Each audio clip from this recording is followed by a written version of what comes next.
이제 하나님 말씀을 봉독해 올리겠습니다.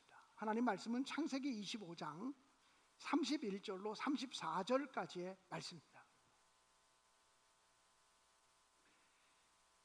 야곱이 대답하였다. 형은 먼저 형이 가진 맏아들의 권리를 나에게 파시오. 에서가 말하였다. 이것 봐라. 나는 지금 죽을 지경이다.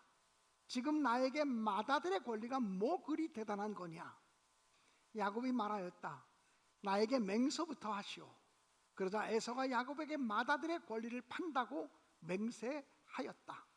야곱이 빵과 팥죽 얼마를 에서에게 주니 에서가 먹고 마시고 일어나서 나갔다. 에서는 이와 같이 맏아들의 권리를 가볍게 여겼다. 아멘. 제가 인생을 살다 보니까 어떤 모임에 가든지 처음에는 중심부에 있었던 사람인데 시간이 지날수록 점점 변두리로 밀려나는 사람이 있는가 하면, 처음에는 어떤 모임이나 어떤 단체에 변두리에 있었던 사람 같은데, 주변인처럼 있었던 사람 같은데 시간이 점점 지나면서 중심부로 진입해서 굉장히 중요한 역할을 감당하는 사람이 있는 것을 보게 됩니다. 저만 그것을 경험합니까? 아마 여러분들도 그런 일들을 얼마든지 여러분의 삶 속에서 경험할 수 있으리라고 믿습니다. 오늘 창세기 25장의 말씀을 읽었는데 25, 26, 27, 28 이후에 쭉 나오는 말씀은 야곱과 에서에 관한 이야기입니다. 처음에 역사의 중심부에 서 있었던 사람은 에서였습니다. 에서는 장자로 태어났고요. 그 집안의 2인자였습니다. 남성 중심적인 사회였으니까 아버지 다음에 에서였습니다. 엄마보다도 훨씬 집안에서 목소리가 센 사람이었습니다. 이 에서라고 하는 사람은 장자의 축복권을 빼앗기고 나서도 여전히 아버지 이삭과 어머니 리브가를 모시고 함께 살았습니다. 형 에서의 장자의 축복권을 빼앗았던 야곱은 오히려 장자의 축복을 받고서도 하란 땅으로 피신하고 도망가는 신세가 되었습니다. 여기까지만 보면 누가 뭐라 그래도 이 가정의 중심은 에서입니다. 야곱은 주변인이고, 그리고 야곱은 변두리 인생과 같은 사람이었습니다. 그런데 시간이 점점 지나면서 야곱이 역사의 중심의 인물로 서게 되고 에서가 주변으로 밀려가는 것을 성경을 통해서 확인할 수 있습니다. 야곱이 20년 동안의 타향살이를 마치고 다시 고향 땅으로 돌아왔을 때 오히려 에서는 야곱을 떠나서 가나안 땅을 떠나서 다른 곳으로 피난 나가게 되는 것을 창세기 36장은 우리에게 보여주고 있습니다. 여러분, 왜 이런 일이 생겼을까요? 에서가 장자였는데, 축복받을 중심에 서 있는 사람이었는데, 에서는 하나님의 축복으로부터 점점 멀어지고, 오히려 야곱이 하나님의 축복에서부터 멀리 떨어져 있던 야곱이 하나님의 축복의 중심으로 자꾸 들어오는 이유는 무엇일까요? 오늘 말씀을 우리는 주목해 볼 필요가 있습니다. 왜냐하면 저와 여러분 모두가 야곱에 가까운 사람이라기보다는 에서에 가까운 사람들이기 때문에 그렇습니다. 우리의 성향과 우리의 기질이 에서의 기질과 닮아 있기 때문에 그렇다라고 하는 사실입니다. 에서가 삶의 중심부에서 주변인으로 밀려나갔던 이유는 무엇일까요? 성경은 아주 분명하게 그 이유를 설명하고 있습니다. 창세기 25장 34절은 이렇게 이야기하고 있습니다. 맨 마지막 부분만 보겠습니다. 에서가 장자의 명분을 가볍게 여김이었더라. 에서가 장자의 명분을 가볍게 여김이었더라. 도대체 에서가 가볍게 여겼던 것은 무엇일까요? 오늘 제가 여러분과 나누는 설교의 제목은 에서가 가볍게 여긴 것이라고 하는 제목입니다. 에서가 도대체 가볍게 여겼던 것은 무엇일까요? 에서는 하나님의 축복, 또 복 주시는 하나님에 대해서 가볍게 여겼습니다. 에이, 하나님의 복 그까짓 것, 하나님의 축복 그까짓 것, 눈에 보이는 세상의 복, 눈에 보이는 물질적인 복, 이것이 중요했지 하나님이 주시는 그 복을 아주 가볍게 여겼습니다. 장자의 명분이라고 하는 것은 하나님과 교제할 수 있는 특권입니다. 오늘날 의미로 말하면 하나님께 예배 드릴 수 있는 특권입니다. 그런데 이 에서는 장자의 축복 가볍게 여겼습니다.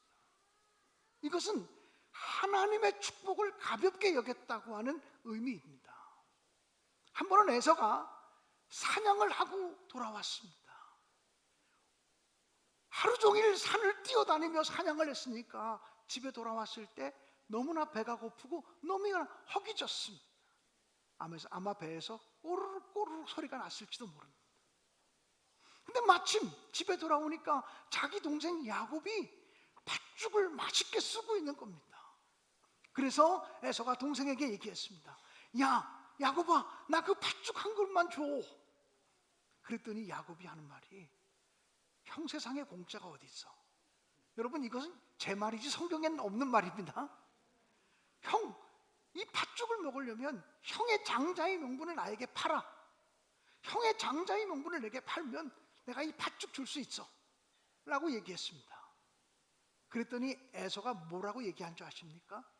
창세기 25장 32절에 보면 이렇게 기록되어져 있습니다.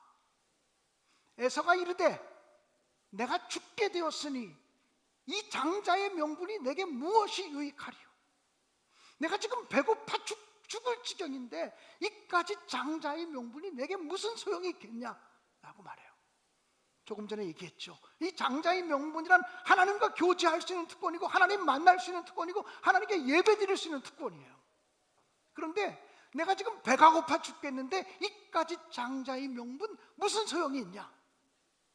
차라리 팥죽 한 그릇, 눈에 보이는 팥죽 한 그릇, 그것이 내게 소중하다, 이렇게 말한 거예요.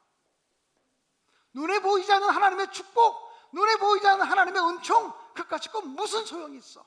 내게는 지금 돈이 필요하고, 내게는 떡이 필요하고, 내게는 땅이 필요하고, 내게는 집이 더 필요하고, 내게는 지식이 더 필요하고, 명예가 필요하고, 권력이 필요하고, 똑같은 거죠. 눈에 보이지 않는 그까짓 하나님의 축복, 하나님의 축복을 그까짓 것, 이까짓 것이라고 생각했다는 거예요.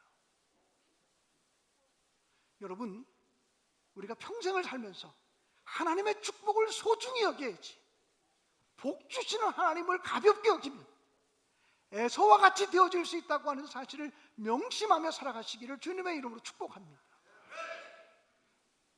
태국 선교사님으로 오랫동안 헌신하셨던 분 가운데 신흥식 목사님이라는 분이 계십니다. 근데 그 목사님이 젊은 시절 군대에 장교로 군대를 갔습니다. 그분은 통역장교였고 군단 통역장교로 일하게 되었습니다. 그때 그의 계급은 중이었습니다. 주일날이라서 이 신흥식이라고 하는 청년이 그 당시에 예배드리러 교회를 갔습니다. 그런데 갑자기 군단 본부에서 예배드리고 있는 신흥식이라는 청년에게 연락이 왔습니다. 빨리 군단 지휘부로 올라오라고 하는 전갈이었습니다. 예고도 없이 미국 고문단이 그 군단에 찾아왔기 때문에 통역이 필요했기 때문이었습니다. 그런데 이 신흥식이라고 하는 청년, 당시 신흥식 중위는 예배를 다 끝나고 군단 지휘부로 올라갔습니다. 이미 그때는 미국의 고문단 시찰단이 다녀가고 난 뒤였습니다. 군단장이 막 화를 내고, 내가 여기가 군대가 아니니까 그 말을 흉내를 못 내는데, 그냥 이렇게 순한 말이 아니라 시옷자 발음이 들어가는 그런 쌍소리를 하면서 막 야단을 쳤습니다. 너 이놈의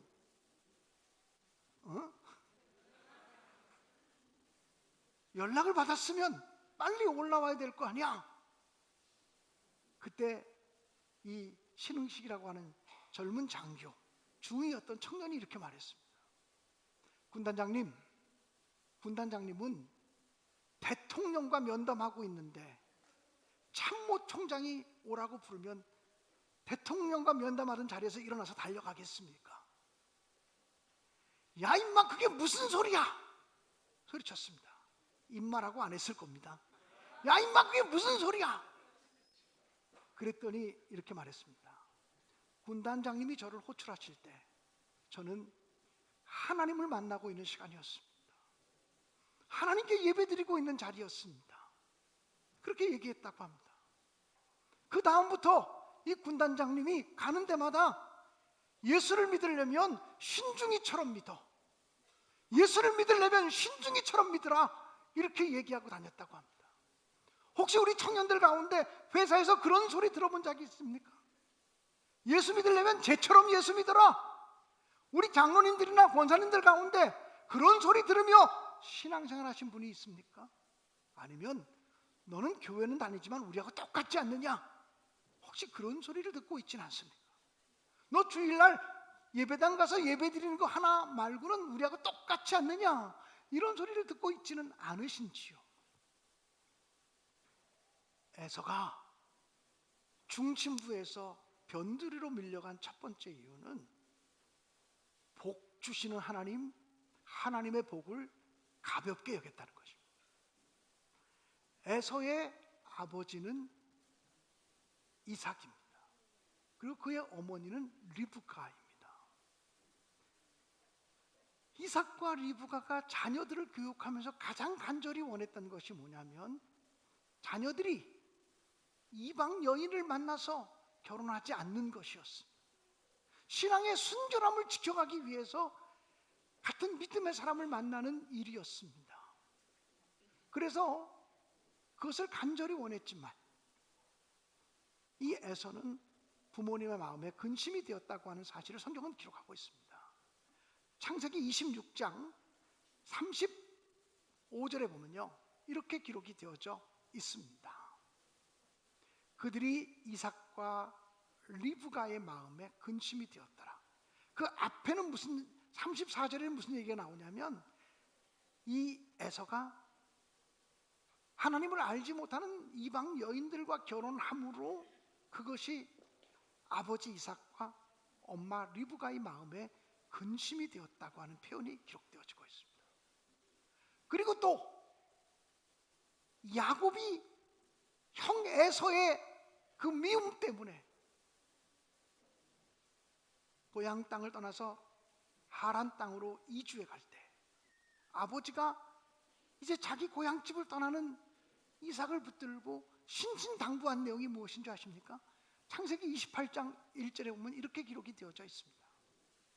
이삭이 야곱을 불러 그에게 축복하고 또 당부하여 이르되, 너는 가나안 사람의 딸들 중에서 아내를 맞이하지 말라. 왜 그렇습니까? 믿지 않는 사람들과 교제하지 말라고 하는 의미가 아니라 어떤 경우에도 믿음의 순결성을 삶의 첫 자리에 두고 믿음의 중심을 잃지 말라고 하는 당부를 한 것입니다. 근데 그럼에도 불구하고 그 이후에 보면 에서는 두 번째 결혼을 하는데 그때도 이스마엘 여인을 아내로 맞이하게 됩니다.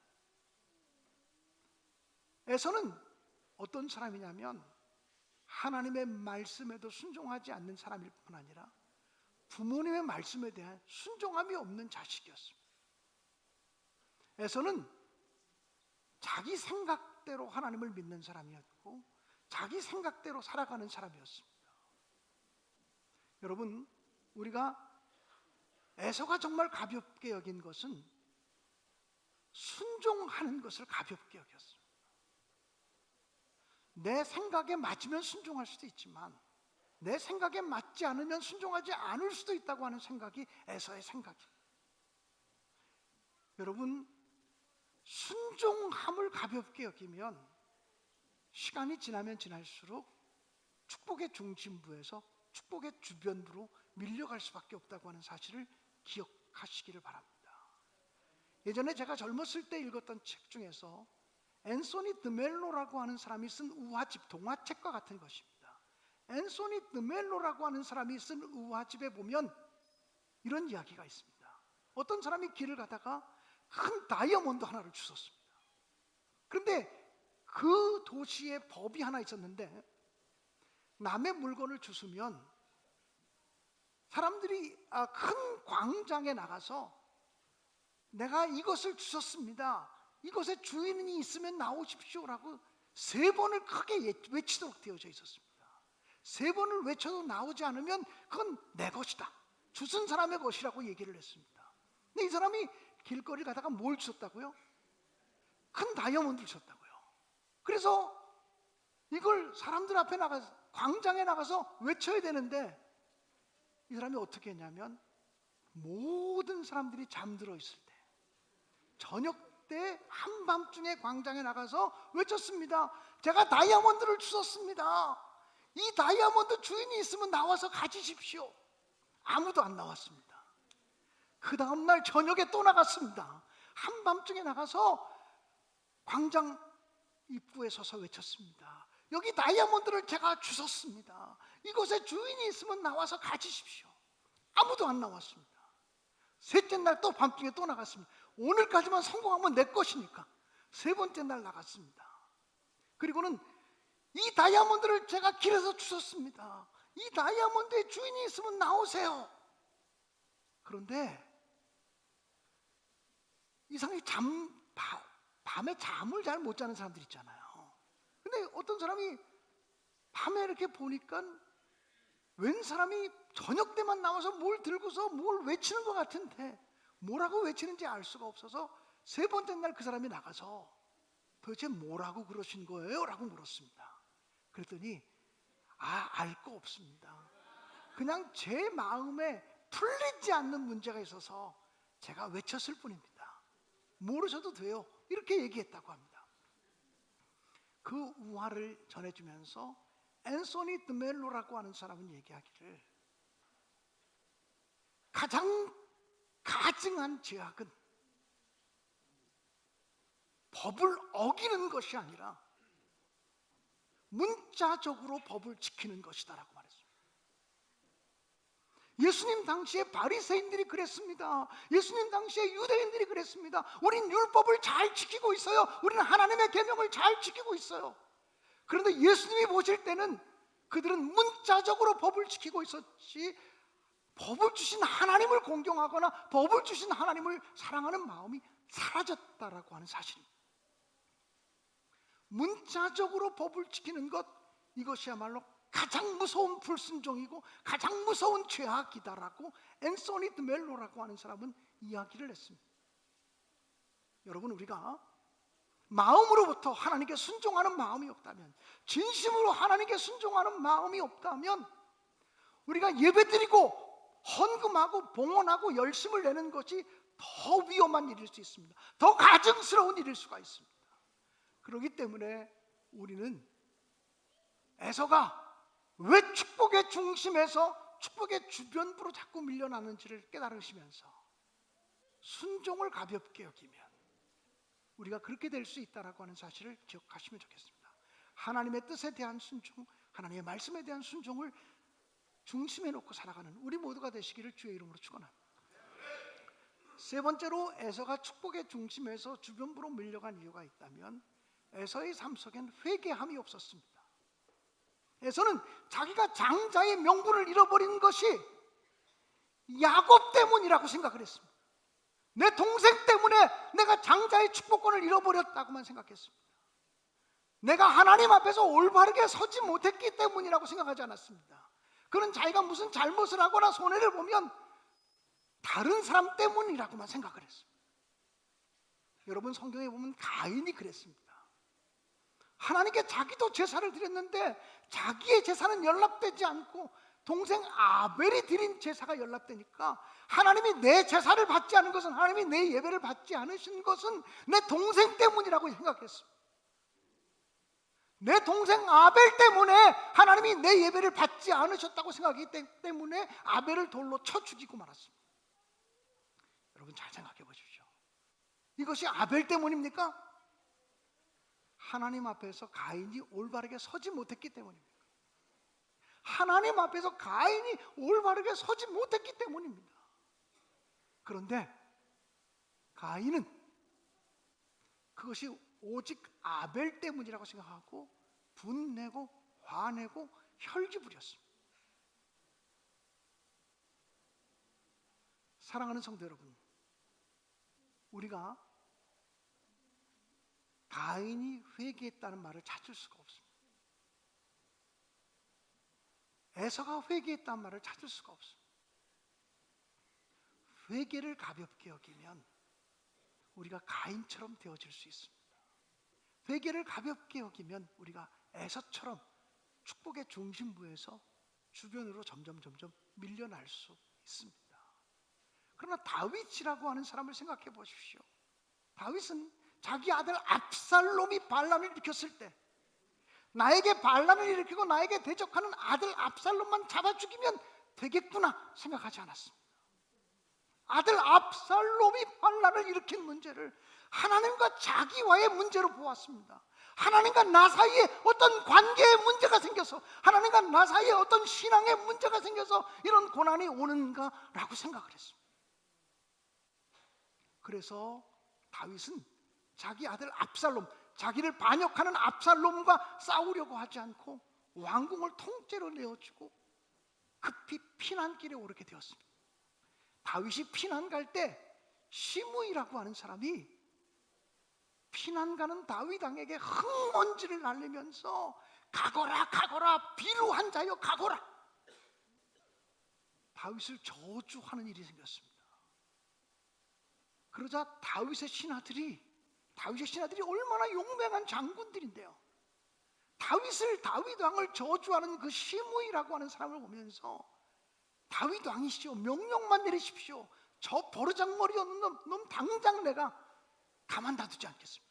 우리가 처치하고 오겠습니다. 그때 다윗이 뭐라고 말한 줄 아십니까? 사무엘하 16장 11, 12, 13절 쭉 보면 나오는데요, 이렇게 기록이 되어지고 있습니다. 이새가 그의 아들 7을 다 사무엘 상을 찾았나 보네요. 네, 죄송합니다. 사무엘 한데 제가 잘못 줬을 수도 있어요. 미안합니다. 어떤 내용인지 설명할게요. 시므이라고 하는 사람이 흙먼지를 날리면서 다윗을 저주할 때 다윗이 그 시므이라는 사람을 당장 처치하고 오겠다는 자기의 신하들에게 그렇게 하지 말아라. 혹시 하나님이 내가 뭔가 잘못해서 저 사람을 통해서 나를 저주하는 것이라면 어떡하겠느냐. 그러나 내가 억울한 일을 당해도 참고 견디면 하나님이 이 억울함을 풀어주시리라. 그렇게 이야기를 했습니다. 다윗은 힘이 없어 당한 것 아닙니다. 그리고는 다시 압살롬의 반란을 평정하고 다시 예루살렘 성으로 돌아왔을 때 시므이를 용서해 주었습니다. 여러분, 이 다윗의 삶 속에는 언제나 용서와 회개가 공존했습니다. 다윗이 위대한 것은 그가 용서하는 사람이었고, 다윗이 위대한 것은 그가 회개하는 사람이었기 때문입니다. 회개를 등한히 여기면, 하나님께서 나 자신의 모습을 돌아보며 회개하는 것을 등한히 여기면 우리는 나도 모르는 사이에 점점 영적으로 무뎌진 사람이 되고 하나님의 축복으로부터 멀어질 수 있다고 하는 사실을 기억하시면서, 저는 우리 교회 우리 어린이들부터 학생들, 청년들, 그리고 남선교회, 여선교회, 청장년회 모두가 하나님이 주시는 축복의 중심에 서는 사람들이 되기를 주님의 이름으로 축복합니다. 그러기 위해서 하나님의 복을 가볍게 여기지 마십시오. 그까짓 하나님의 복, 눈에 보이지도 않는 하나님의 복, 그까짓 예배, 그렇게 말하지 마십시오. 하나님과의 약속이 소중하고 진심으로부터 하나님께 순종하고 회개하는 일을 신속하게 함으로 하나님의 은혜가 여러분에게 차고 넘치기를 주님의 이름으로 축원합니다. 사랑하는 여러분, 제가 4주 동안 CBS 기독교 방송국에 우리 교회 건축 이야기를 연재를 했습니다. 그리고 4번 25분짜리 영상을 4번을 방영을 했어요. 그 25분짜리 영상을 방영하면서 갑자기 우리가 건축하면서 불렀던 찬송이 생각이 났습니다. 찬양단들이 좀 앞에 나와서 같이 부르면 좋겠어요. 그 찬양을 부르면서 우리가 결단했으면 좋겠다라고 하는 마음을 갖습니다.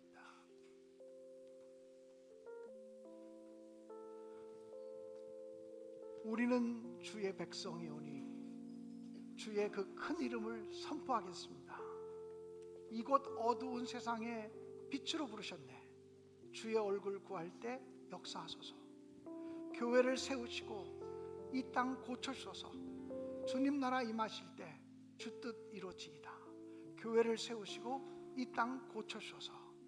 주님 나라 임하시고 주 뜻 이루어지이다.